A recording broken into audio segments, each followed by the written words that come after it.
हरितालिका तीज का व्रत भादो मास की शुक्ल पक्ष की तृतीया तिथि को रखा जाएगा और वर्ष 2024 में यह तृतीया तिथि हमें मिल रही है 5 सितंबर दिन गुरुवार को दोपहर 12:22 पर और तृतीया समाप्त हो रही है 5 सितंबर दिन शुक्रवार को 3:01 पर।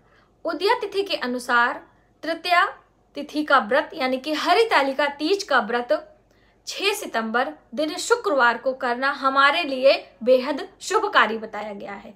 तो इस बार आप 6 सितंबर को व्रत करें। व्रत से पहले एक दिन नहाए खाए जिसे आप कह सकते हैं आपकी भाषा में, उस दिन स्नान ध्यान करके हम यदि बालों वगैरह में आप तेल लगाए हैं तो पहले से ही धो लें। और सुबह उठ के सरगी खाया जाता है। तो देखिए सरगी खाने का नियम है सूर्य उदय से पहले। तो इस दिन सूर्य का उदय कब हो रहा है ये भी आप समझ लीजिए, क्योंकि अगर थोड़ा सा भी लेट हो जाएगा तो आप सरगी नहीं खा सकते हैं। और सरगी खाना उन लोगों के लिए बहुत आवश्यक है जो लोग पहली बार इस व्रत को कर रहे हैं, जो लोग गर्भवती बहनें व्रत को कर रही हैं वो, या फिर जो बड़ी उम्र की महिलाएं हैं वो, उनसे नहीं रहा जाता तो वो सुबह उठ के अपना चाय पानी दूध जो भी लेना होता है वो सूर्य उदय से पहले ही आधा पौना घंटा पहले ही आपको ले लेना है। तो सूर्योदय का समय होगा 6 सितंबर दिन शुक्रवार को सुबह सवेरे 6:14 पर। तो आपको 5:30 बजे तक ये सारा अपना जो भी भोजन का कार्यक्रम है। लेकिन दोस्तों आपको बता दूं कि अनाज नहीं खाना है। आप मीठा आहार ले सकते हैं या आप चाय पी सकते हैं, लेकिन अनाज ना खाएं, ठीक है। तो ये आपको ध्यान रखना, वरना आपका व्रत खंडित हो जाएगा, ये भी मान के चलिए आप। और इसमें सुबह सवेरे से ही व्रत का प्रारंभ हो जाता है, यानी सूर्योदय के साथ में आपका व्रत प्रारंभ होगा। 24 घंटे का ये निर्जला व्रत किया जाता है और बहुत ही कठिन होता है। कहते हैं माता पार्वती ने इस व्रत को सर्वप्रथम भगवान शिव को पाने के लिए किया था और इनमें बहुत विशेष तरीके से पूजा भी की जाती है। मिट्टी के शिवलिंग या फिर मिट्टी के शिव पार्वती बनाए जाते हैं और भगवान गणेश माता पार्वती की गोद में होते हैं।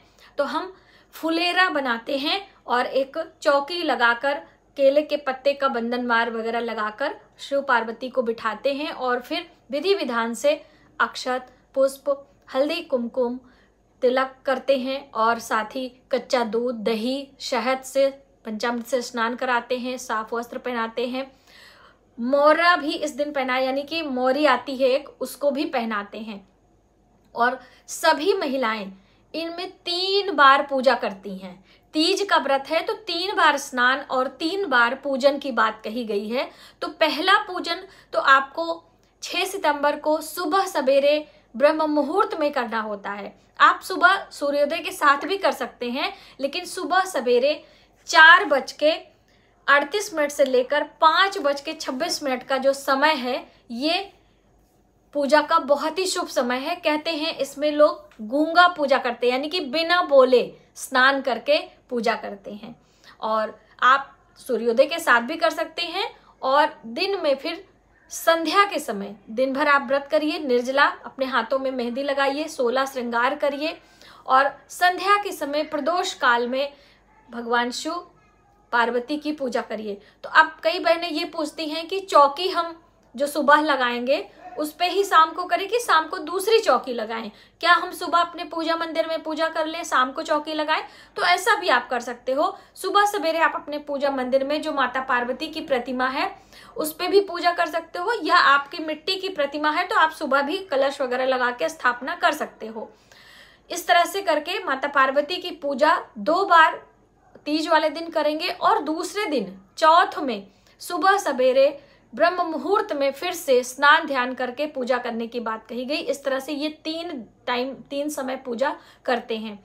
और बाल आपको जरूर धोना है। इसमें बाल धोने से पहले अपने बालों में काले तिल, मतलब तिल की पत्तियों की बात कही गई है। माली की दुकान पे तिल की पत्तियां मिलती हैं तो आप ले लीजिएगा। यदि नहीं मिलती हैं तो आपके घर में काला तिल है उसे डाल के आप स्नान करें, बालों में लगा के स्नान करें।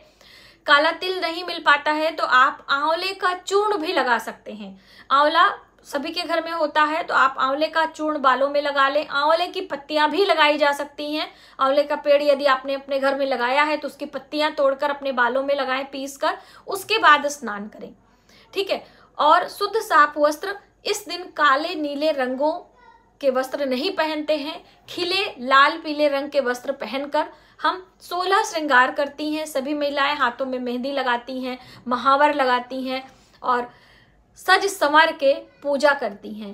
कहते हैं जिस तरह से हम 16 श्रृंगार करके पूजा करते हैं, उसी तरीके से भगवान भोलेनाथ का आशीर्वाद हमें प्राप्त होता है।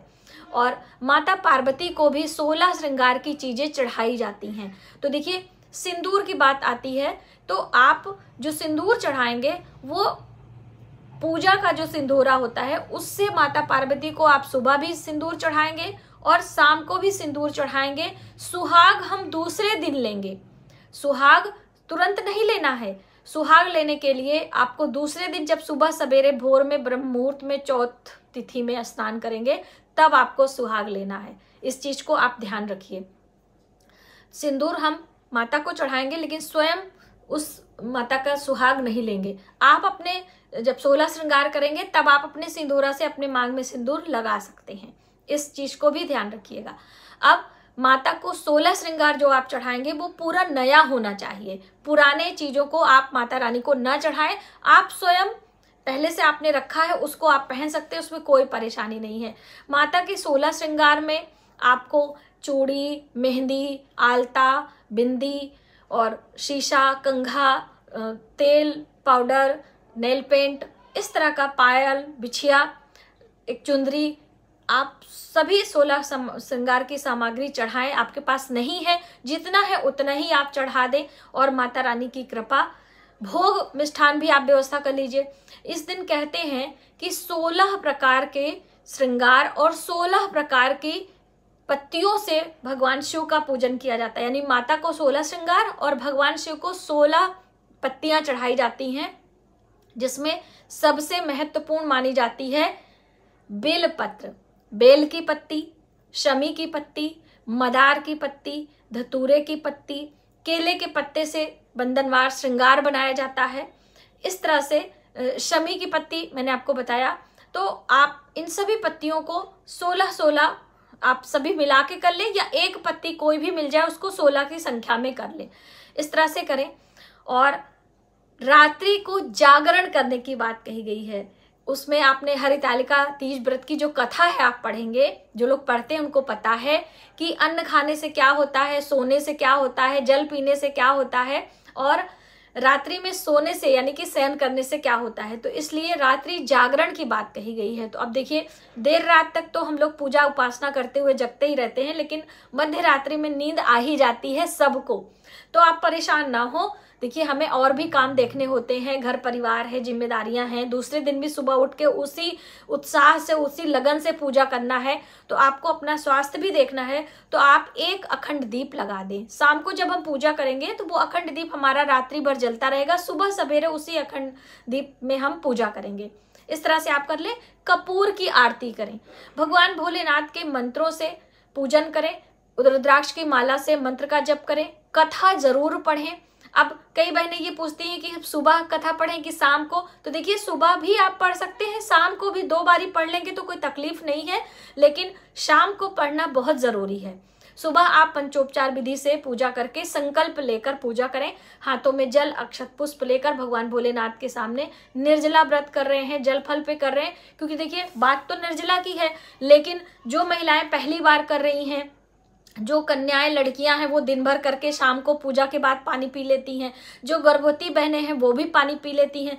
तो ऐसे में आप जैसे भी रह रहे हो उस तरह का संकल्प ले ले। संकल्प हर वर्ष लिया जाता है, तो इसलिए आप इसमें कोई ज्यादा वो ना सोचें कि हमने पिछले साल लिया था इस बार हमें नहीं लेना है। इस तरह से ले लें।